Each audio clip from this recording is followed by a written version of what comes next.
Welcome, everyone. Thank you for joining us for this webcast, Strategies to Foster Employee Connections Across Locations, Lived Experiences, and Identities, sponsored by Charthop. This webcast has been pre-approved for HRCI credit, Please be sure to attend the complete webcast in order to receive your credit. If you have any questions during the webcast, click on the Q&A box in your webinar controls and type them there. It is now my pleasure to turn it over to Charthop for the presentation. Hey everyone, thank you so much for joining us today. I am Carol Brown. I am on the content team at Charthop, and I'll be moderating today's discussion on program initiatives to foster those employee connections across lived experiences in a remote world. I'm so excited to be joined by our two speakers. So I'll now turn it over to the stars of our show. Kim and Emily, please introduce yourselves, share a little bit about your professional background. What are your high-level responsibilities in your current role? And what makes your current company a welcoming place for all employees? Awesome. Thanks so much, Carol, and thanks Charthop for the opportunity to participate today. And hi, everyone. Thanks for joining us. My name's Kim Vu. I'm the Global Head of Diversity, Equity, and Inclusion at Remitly. And Remitly is a mobile international money transfer company. So we help immigrants send money throughout the globe to their families across 100+ different countries. And we really focus in on diversity, equity, and inclusion at our company, not just from the employee experience, but really holistically as an organization, because equity and inclusion is really built into the mission of our organization. We're highly focused on how to be able to create more inclusion and equity within the financial services industry, which has historically left out underrepresented groups like immigrants out of systems, financial systems. And so we're really focused on how do we think about DEI through the lens of not just the employee experience, not just the experience of the communities we serve, but also our customers and the product. And so my job is really focused on how do we really think about DEI across our practices, our policies, our programs across the entire organization. We're really deeply rooted in that and are really proud to be able to provide 11 different global ERGs around the world. Our employees speak a number of different languages that represent the communities that we serve, and that we are at 50-50 binary gender parity across our workforce globally. Oh. And hi, everyone. I'm Emily Connery. I'm the Senior Director of People and Talent at Charthop. We are a people analytics platform. Our platform has a direct impact on diversity and inclusion in organizations. So while we are only 2 years old as an organization, it has definitely been a part of our DNA from the beginning that we care about, focus on, and value DEI.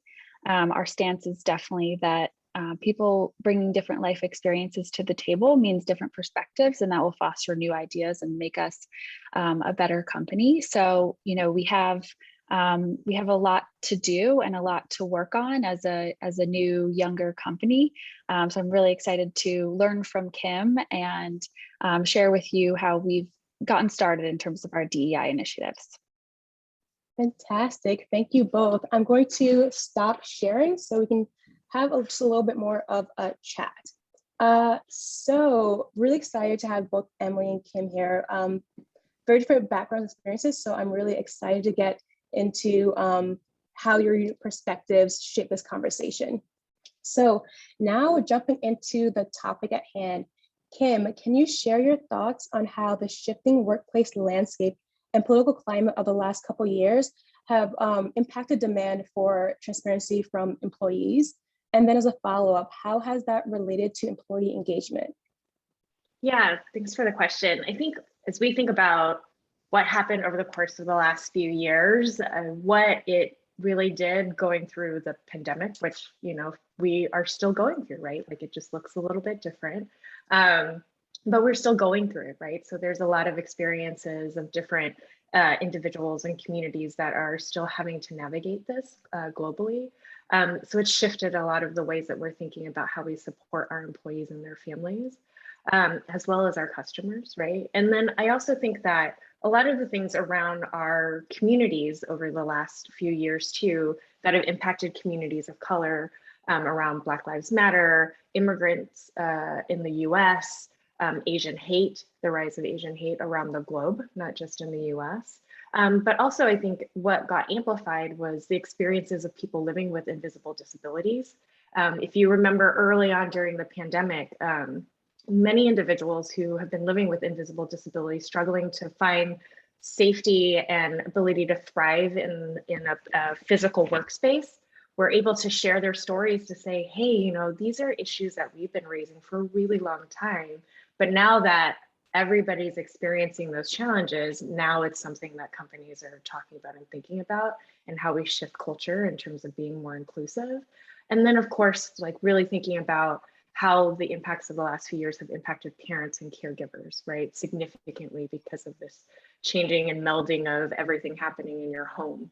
And so all of those things really had an impact on how we think about what do we do in our workplace to really create more inclusion so that everyone can kind of navigate and balance these things that are very ambiguous and ever changing on a daily basis. How do we create space for that, right? And how do we really like humanize our workplace, right? I think for HR professionals, which many of the people on this call likely are, you know already very intrinsically what the humanization of the workplace looks like, right? Like that's your job. But I think over the course of this last year, that became ever more so present that it's not just the job of HR to do that, that it impacts the entire company and everybody has a role in that. And so how that's infected employee engagement is it's really required us to think on our feet very quickly of how to, early on, it was really a reaction mode, right? But like as this has evolved, it's really like, how do we respond really thoughtfully about building in routines that take into account the hybrid experiences that employees are having? How do they engage with each other? What routines do we need to put in place? For example, one of the things that we had deployed prior to coming into COVID was that we actually build into our business, daily business, weekly DEI routines. So every week there's some type of hour that is dedicated to DEI within our company. So week 1 of the month is all of our ERG meetings and connections. Week 2 is the DEI all hands for our North American teams, which is where we host an event, provide updates on what's happening around the organization in terms of our DEI initiatives. And then we spend 30 minutes really kind of digging into a particular DEI topic. So we facilitate a space for employees to be able to learn from lived identities and experiences. And then the 3rd week, we have another DEI all hands for our international teams. And then the 4th week is an open DEI office hours. So it allows for employees to be able to come, ask questions, offer feedback, and really create a continuous loop around the work that we're doing and make sure that we are able to be nimble and shift and change and have that continuous conversation with our employees. So that's just kind of one example, and we'll dig into a few more, but I'll hand it over to Emily. Thank you, Kim. I love that monthly routine. I'm definitely going to take that as a takeaway. That's awesome. I think just to piggyback a little bit on what you said, you know, the climate that we've been living in for the last 4 to 5 years, not just with the pandemic, but politically as well. I think we've seen a big uptick in terms of the, you know, involvement and expectations of employees around DEI. And the pandemic has really made people think about what they want to be doing. It's kind of like, I've been referring to it as the New Year's effect. You know, people are thinking, you know, what really matters to me? What do I want to be doing on a daily basis? And what companies can I really connect with in terms of what they value and in terms of their mission? So I think, you know, for us, because our product has a direct impact on DEI, we absolutely have employees that have high expectations, as well as a great amount of involvement and you know, the level that they want to participate. And I think it falls not just into what we do around DEI, but really every facet of operation. And I think, you know, for the people team, as I think about what we could do differently, as we think about, you know, there was the great resignation, and now we're sort of thinking about the great reshuffle and the great reprioritization, right? It can really be addressed at the beginning of the hiring process, where talent acquisition teams need to make sure that the role and company mission align with what matters most to the candidates. because otherwise mismatches will lead to continued resignations, right, and continued discontent. So we need to make sure that what is valued most to the employee can be delivered in the value prop of the company. I think too, more than ever, we need to invest in managers. Middle managers are absolutely critical to employee engagement and retention. So, we in particular are focusing on one-on-ones, coaching, feedback, career discussions, goal setting, right? It needs to be fair and equitable across the board, that each person is having these meaningful conversations with their managers, and that their managers are skilled to have these conversations. So I think that industry leaders will really invest more heavily in the management layer. And then I think too that I've certainly felt that, as a sort of generalist HR leader, that I've added social engineering and company communications to my list of responsibilities. I think the people team needs to maintain a focus on creating social connections and alignment, whether that be via events, how the company does one-on-ones across teams. Team meetings are so important, right? These are the moments where your team is coming together, where you can either show up as an inclusive leader and have an inclusive team culture, or you can completely not be thinking about that at all and not being intentional and really miss the mark. I think too, offsites will start to happen more as travel becomes more of a thing again, and all hands meetings are critical to make sure that there's alignment, and also to sort of continuously refresh people's connection to the company, to the leadership, and to their teammates. So these are some of the things that we've been thinking about, and making sure that engagement is there, and that what matters most to people is being delivered by the company. That's awesome. I love hearing both of your perspectives, because again, like DEI kind of informs people operations, people strategy, and vice versa. So I'm just really glad to have both your perspectives here. And so now, as we kind of transition more from a macro to a micro view of DEI initiatives, goals, key metrics, all of that stuff. As you all know, DEI isn't one size fits all, and what works for a large company with 1,700 plus employees across the globe isn't necessarily what's going to work for programming at a smaller hypergrowth company that doesn't have a dedicated DEI function. So I would love to dig a little bit more into both of those scenarios with the two of you. Starting with Kim, and then I'd love to have Emily jump in. What are some of those key specific initiatives that you have in place to foster those connections and improve the overall employee experience? And also, how do you use data to inform the success and progress of those initiatives? And then any benchmarks you may have to share, or kind of milestones you've reached to date. Yeah, I'm happy to jump in first on that. I think one of the things in terms of where we are as one of larger companies comparatively to Charthop, even though we're not necessarily that large, right, yet. And I think one of the things that, regardless of size, resources are always going to be really limited, right?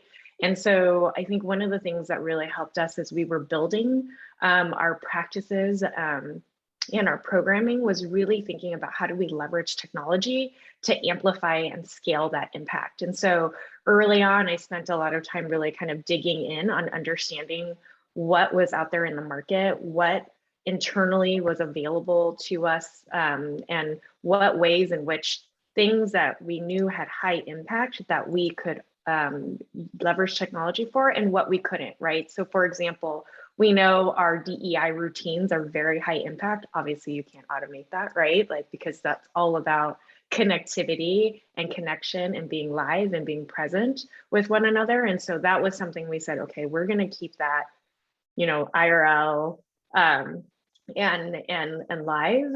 But things like, for example, being able to take your own learning at your own time, right, to supplement the live sessions that we have. We actually implemented a new tool called Crescendo, which allows for us to be able to deliver content automatically to each employee based on the interest of the areas that they want to learn around DEI. And it delivers it once a week via Slack. It's either a suggestion to a podcast, an article, or a video that takes less than 10 minutes to consume. And so it allows for our employees to be able to take control of their own learning and some accountability on themselves on what that looks like for them to contribute to as a result of them improving their learning, improving our culture. And so that supplements some of those routines that we have in place that we wouldn't necessarily leverage technology for, right? So I think some of those things really help to scale in areas where I can't get to every single individual employee across all of our different locations, right? But that really helps support that as one example. The other example is when it comes to reporting, Carol, you mentioned like, what are some examples of how we really look at metrics and how do we really think about those metrics and how it informs the way our employees are feeling engaged or not, was being able to actually use Charthop, right? We actually, when we launched Charthop, we also launched a global self-ID initiative, because what we identified early on with our traditional HRIS systems was that they didn't work for the purposes of what DEI and HR leaders needed in the space, right? In terms of really getting a pulse on what is the demographic makeup of our workforce, and how do we really help figure out where the needs are for each individual group, and who is happy here and who's not, right? Like those are types of information. While a general employee engagement survey gives you a data point, it only gives you a data point on the collective whole, right? Where there's a lot of other stories that are happening beneath the surface if you're able to disaggregate that information by demographics, right? And so it was really important to be able to have a tool like Charthop where we were able to create a self-ID initiative, which really helps supplement all those other things that we were already doing around performance reviews, employee engagement, annual reviews of our employee benefits, just those common practices that are already happening in HR, but be able to align that against our employee data and be able to say, like, where are the gaps and where are we doing well and where do we need to improve? So I think those are just some examples of how we've really kind of thought through that at that level. Awesome. Great, thank you, Kim. Love listening to how you're operating things, and definitely taking notes for what we can bring back to Charthop. So I've been at Charthop for about 6 months. I'm happy to say we just communicated to the company our very first formal DEI plan that goes through next year. And the way that I thought about it, not an expert like Kim, but was in terms of 5 pillars. So looking at hiring, looking at program and events, education, policy and benefits, and then what we've called shared accountability.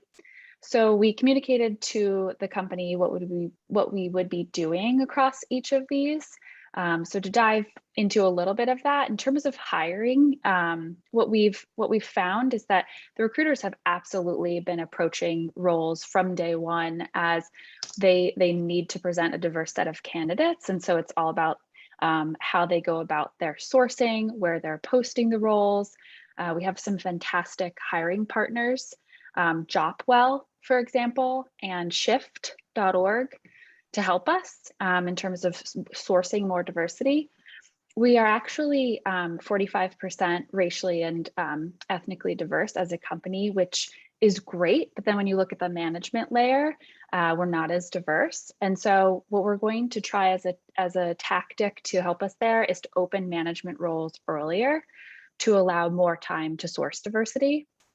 And this, really it requires a lot of things, right? It requires more thought around headcount planning so that those roles can be opened sooner, and more time for the recruiters and the hiring managers as they'd have a longer process. I think what often can get in the way is, oh, let's take the quick, easy win, which might be a referral or somebody that somebody has worked with before. And that can really sort of hinder you in terms of adding to the diversity of your team. Other things that we've done that I think have been helpful on the hiring front is create videos. So just to bring more color and an inside look beyond job descriptions and beyond what you can read on a career page. So videos about, what it's like to work on the engineering team, for example, or a video to hear from our CEO about the culture that we're building here. I think that really can speak to people more, and they can get more of a sense of what we're about and how their values might align with ours. Another partner that we use is Built In. in much the same way, it allows us to interview employees and post those interviews with them, share pictures, share, announcements or awards that the company gets. And so people can sort of just see more of what's going on at the company and get more context. So I think those are some of the levers that we've been trying to pull on the hiring front. For programs and events, so like I said, I definitely feel like social engineering has been added to my list of responsibilities. We haven't quite gotten started with formal ERGs yet. There is one ERG that exists, and it was very much employee founded, but it's more of social in format and not governed whatsoever. So what I've put in place is a charter, a simple template charter, so that employees can kind of see how they might want to get started with more formalized ERGs next year. So I'm hoping to see more formation of employee resource groups soon. And then I also appointed social captains from each department. So we have a group of employees from across all the teams that are in charge of scheduling monthly events with their teams. And that way it's not just coming from me, and they can pick events that might be better for the people in their teams and therefore have more participation and create more connections. So it's been really hard. We're entirely remote to get people to come to, yet another Zoom meeting, right? Even if it is for social purposes, and have people just get to know each other and not just talk about work. I think that's so important in creating an inclusive company, in creating trust and making sure that people can just bring their whole selves to work. So in terms of programs and events, that's what we have going on there. For education, I worked with Life Labs in the past, and I'm a huge fan of how they approach training. It's very sticky and applicable, and I always get really positive feedback. So I did bring Life Labs in over the summer to do inclusive behaviors training for the entire company and inclusive interviewing. The employees really liked that. Of course, it's just a start, right? Certainly doesn't check any boxes, but just to get conversation going, maybe spark some awareness or insights with some employees. And then I'm really excited because we're hiring DEI Collective as a DEI consultant to work with us. So they'll engage with us for about 2 months and look at everything that we're doing in terms of policy, programs, how do we run performance review conversations, for example, what does our demographics look like? What stories can we pull out of Charthop, our people analytics platform, to understand how we're doing in terms of our inclusiveness as an organization, and then they'll help us build a strategy for the next year. So I'm really excited to engage with them and get that rolling.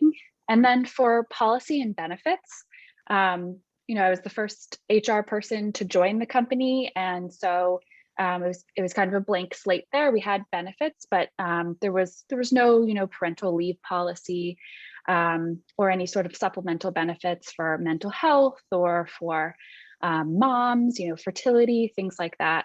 So I really took a look at what we could do financially this year, and each year we will survey employees and see what we can add based on what employees would like to see in terms of our benefits and policies. I think one great benefit that we have is Flex Fridays, where every other Friday there's no expectations of employees. So if they want to take it as a mental health day, fantastic. If they want to have all their doctor's appointments on that day, great. There's no expectation that they be online, that they respond to anything. And so it's a no meeting day. That's the only mandatory aspect, is no, you cannot schedule any meetings with each other. So some people use it, just to catch up on work, and that makes them feel better about things. But I think that flexibility has been great. No matter what people have going on in their personal lives, it helps create some balance, especially in this pandemic environment. And then finally, the shared accountability. I think, Charthop, our platform, really enables that because, for example, if I do a DEI survey, I could never get up in front of the company and be selective about what I'm sharing, because what I do is I share the entire results with the company, just set it as org public within Charthop. So everyone can see everything. Same with our engagement survey. And people can also see how we're doing in terms of our demographics across the company. So I think in that way, it's right there, and people cannot possibly avoid the accountability. Leaders have to make the changes on their teams. They have to make the efforts. They have to look at how they're doing in terms of being inclusive leaders and creating an inclusive culture. So, so those are the main areas that we're focusing on right now. Thanks. And I will definitely say my social captain for my team, we're actually doing a Brigadero chocolate truffle making class tonight. So we're really excited for that as a way to bring our marketing team together.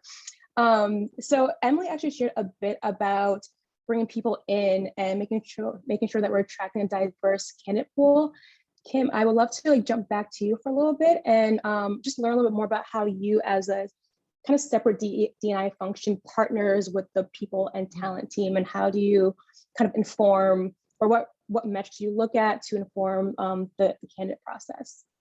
Yeah, for sure. Happy to share that. So I work really closely with our talent acquisition team as well as our HR team, right? And so it's really a partnership. And we build in routines so that we're making sure that we're also connecting regularly, both at the leadership level. So I also participate in our people leadership team, like monthly meetings, as well as like a business partner to the team, so that we're really aligned on the things that are happening at the policy level and making sure that what we want in concept and in theory is really applied in reality, and where it's not working, that we are able to kind of work through and tweak some of those things. So an example on the recruiting side, some of the things that we noticed up front was that, you know, like while we have an ATS system that we use to be able to kind of like bring in candidates, track them, take a look at it. What was missing from our existing ATS that we're learning about was that while it has, again, kind of going back to demographics, the options to be able to kind of list out what is required of EEO, requirements, it didn't actually inspire anybody to really kind of like complete it, which then gave us information that wasn't really helpful when we were trying to break down the funnel and really understand what was happening, and if there were groups of communities that were getting dropped off in the process, right? So it was a very incomplete like view. So what we really did was kind of go back and say, okay, like what are the things within this ATS that we haven't turned on or really leveraged? If there isn't, like, are there other tools that we can kind of tack onto this to be able to give us information that's really useful? And so we were able to kind of do that, go back and rewrite our demographic survey for the candidate experience and be able to make it far more inclusive, right? And give them a why, right? And also like, highlight our DEI statement, our initiatives, things like that to really help support that. To encourage, candidates to optionally choose to complete the information, because then that really helped us understand what was happening in the funnel. And then in addition to that, from the side of the employees who participate in these loops, we then went in and said, okay, so that's something around just kind of like structure and policy that we needed to change. Now let's look at practice, right? Like how is this applied? And really kind of hold ourselves to how this really works. Is we went through ensuring that in order for an employee, very similar to what Emily shared, in order for an employee to be able to even participate on a loop, they had to go through an inclusive interview workshop and be certified before we even have them participate in a loop. So that was one of the things that we did. It's helped us achieve two things. One, it allowed for us to be able to surface an opportunity for employees to learn about what inclusive interviewing looks like, how to identify potential unconscious bias that tends to show up during the interview process and during the debrief process, right? So that individuals could really be able to talk through that in real time. And so it helped us do that. Secondly, what we did actually with Charthop is we created a field in Charthop where we allowed employees to be able to say that they were inclusive interviewer certified, so that hiring managers could go and really think like thoughtfully about who they added on their interview loops, right? Because a lot of times what we find is the same people keep on getting asked to participate in interview loops. And so that created a lot of inequity, specifically around groups that are still building out a more diverse team set. And so particular individuals were getting overtaxed of their time of participating on loops. And so this allowed for us to be able to give more visibility to hiring managers on who and was available to be able to add to different interview loops. And so that was super helpful part of like thinking about practice. The other thing around practice that we did with our recruiting teams is actually building out a set of questions that are additive to the interview questions that we have today. So the structure of our interview questions are based on our cultural values. So there's sets of interview questions for every single one of them. What we did in addition to those set questions is we actually built in belonging questions for every single one of those sets of questions. So for example, for our cultural value around empathetic partnership, not only were they functional questions of how that might be applied, but we also then added additional belonging questions to that of how that cultural value be applied to the culture itself, right? So it challenged the candidate to be able to kind of think through the lens of, hey, are we not only just hiring people who can do the job, but how are they actually going to help us continue to strengthen our culture of inclusion at our company? And then it also challenged the interviewer, because I always say like, hey, you're going to ask the candidate these questions. How would you answer these questions, right? So it held also a level of accountability because we want our candidates to ask those questions back to our employees as well. So it really creates a space where people are really thinking top of mind around what inclusion and belonging is in the dialogue, and that we are bringing in candidates that not only are best in class in doing the job itself, but that are really going to contribute to our culture of belonging at our company.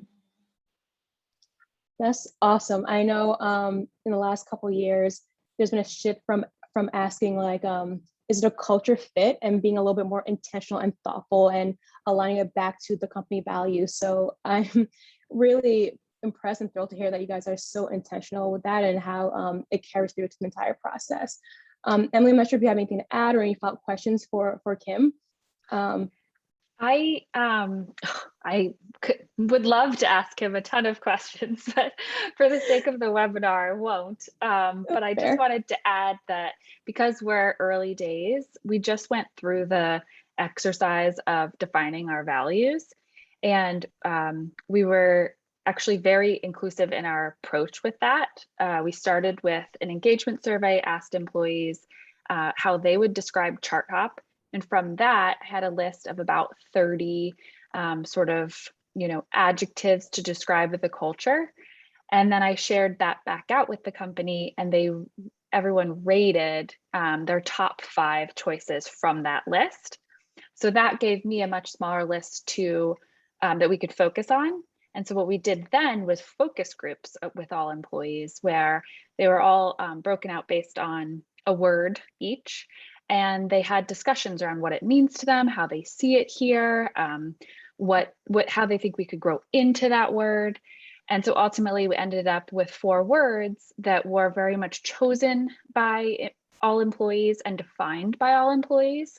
And my hope is that now people really feel that they're real, and that we didn't just, come up with them in a vacuum, and that when we start to do the things that Kim is discussing, that they are instantly relatable to everyone, and that people can do a better job of having those sort of like cultural interviews, and the recruiters can make sure that our culture aligns with what candidates are wanting out of a company.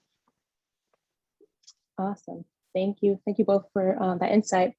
So you both have gone quite deep into comprehensive plans that you've implemented, and data and transparency is definitely critical to success and for employee engagement for both of your plans. I would love to hear how and when will those progress progress metrics, etc., be shared company-wide in the interest of full transparency. Yeah, this has been a long and very informative learning journey for me since starting at Remitly around just generally understanding people data, right? One of the biggest challenges that I learned early on was how inefficient and incomplete people data really is, right? And part of it, I think, is just an industry kind of challenge and a business challenge overall, in that most companies don't necessarily look at people data the same way that they look at, for example, marketing data on your customers, or data within finance, right? Or data of customer service metrics, right? Within our customer success teams. And because of that, HR, to no fault of their own, I think really has been able to get by with having really incomplete information because they weren't reliant upon it per se. Like, no one was really holding the HR function accountable to having accurate numbers, right? Because no one anywhere else in the business, if they were going to go to your C-suite and say, I think our new customer acquisition, forecast for next quarter, we may be off by 50%. Who knows? We'll be fine, right? Like, nobody has ever accepted that response from our marketing team, right, or biz dev team. But in HR, that's essentially, if you think about it, that's how most HR teams function with their people data, right? Like, early on when I started this process, our employee data, like for self-ID, was like at 30%. That clearly does not tell you the full story of your employee experience and who it represents within your organization. And so we've let that be okay for a really long time, and the HR systems that have been in place up until now have operated in that way. And so I think once we started saying hey, we need accurate data, we need systems that are in place for us to be able to tell an accurate story, right, of our people experience. That's when the journey of really understanding oh wow, everything is really disconnected. Everything is super manual by SFTP pushes and things like that, things that needed to be built out, which is super painful and cumbersome. I am not an analyst by day, but found myself spending hours upon hours inside Excel spreadsheets trying to figure out how to cobble a report together for our board on our employee demographics, right? And so I think those types of challenges have really come to bear with solutions like what we've been able to accomplish with Charthop, is really being able to automate it, right? Of all the different systems that we have in place within HR, Charthop's the only one that's actually automated, right? It's kind of funny, but that's the reality of how all of this kind of works, right? And so it's made things a lot easier for us to be able to kind of create reports, be able to now automate our quarterly board reports to our senior leaders when we need to do that, when we look at our DEI information as it relates to attrition and development and promotion and things like that. We're able to align those things much easier. What took me as a practice of being ahead 2 months before to do manual reports, now I just have to hop in 2 weeks prior to just validate the data, make sure it looks good, and then cut and paste and plop it into a board report, right? I think those are the things in terms of really thinking about how do you create the right systems. It kind of goes back to how do you leverage technology to help you scale and also make your job easier. DEI teams are not big, regardless of the size of the company, right? And HR teams also are not always that big, right? And so how do we make sure that we're creating efficiency to be able to deliver and create that transparency of how are we doing and how do we continuously improve? And then on the Charthop side, what we have in terms of updating the company, holding ourselves accountable, we have weekly all hands, and basically the topics for that, there's a monthly rotation from each department. So that means that each month I get a spot at the all hands to talk about what we're doing from a people team perspective. And I always update the company what we're doing around DEI. So that's definitely a great moment to update the team. And then another aspect, which I mentioned before, was just making sure that we really leverage Charthop and making sure that our demographics are made into a report that's accessible by everyone in the organization so that they can see how we're doing as a company. And like I said too, those survey results are also in there. So our inclusiveness is also readily available. People can see how we're doing as a company in that way as well. And we definitely use Charthop to just bring data to the board. And I think these three things really hold us accountable to making progress, and also help employees understand, where we're focusing effort and how they can expect to see the company evolve. Awesome, thank you. So last question from me before we open up for Q&A. So participants, be sure to drop those in the Q&A chat box. So we spoke a bit about big programs and big initiatives and big plans, but like, what are some of those other additional initiatives that you have either in place right now or you're planning to implement around additional employee engagement opportunities? Yeah, one of the things that we've been really excited about that we just recently implemented was really trying to double down on how do we provide more opportunities for employee development and also engagement through our mentoring program. And so we had actually started an offline informal mentoring program that was kind of managed by a spreadsheet, right? Where employees like went into the spreadsheet and kind of picked out who was a mentor and who they wanted to be their mentee, et cetera. Most mentoring programs, that's kind of how it starts within organizations. And as we grow as an organization that's operating in a lot of different time zones and geographic regions, we wanted to be, and also functions, that we wanted to be able to ensure that people could connect and also encourage people to like get to know each other and learn about like their different lived experiences within the roles and functions that they have, what they aspire to do, and be able to really connect beyond, just finding each other on a spreadsheet. And so we just recently launched Tribute, which is a peer mentoring platform. And what we did is we actually worked with Charthop to be able to integrate it so that one, functionally, it made it really easy for employees to be able to start their profiles on Tribute because it pulled the information through on Charthop, but also we pushed information back from Tribute into Charthop so that as employees and anybody within the organization wanted to look at the org chart on Charthop, they could actually switch to a mentee or mentor view to be able to see how many employees across the company are actually participating in our mentorship program. So it creates a lot of transparency and visibility in terms of like how many people are actually contributing to this culture of shared information and knowledge, and really encouraging people to be able to participate in that. And then, so that's one way that we've been able to kind of think about learning and development, but also employee engagement. How do we kind of like connect those 2 points together using technology? Of course, I mentioned like our DEI weekly routines that we have in place, and those continue to occur.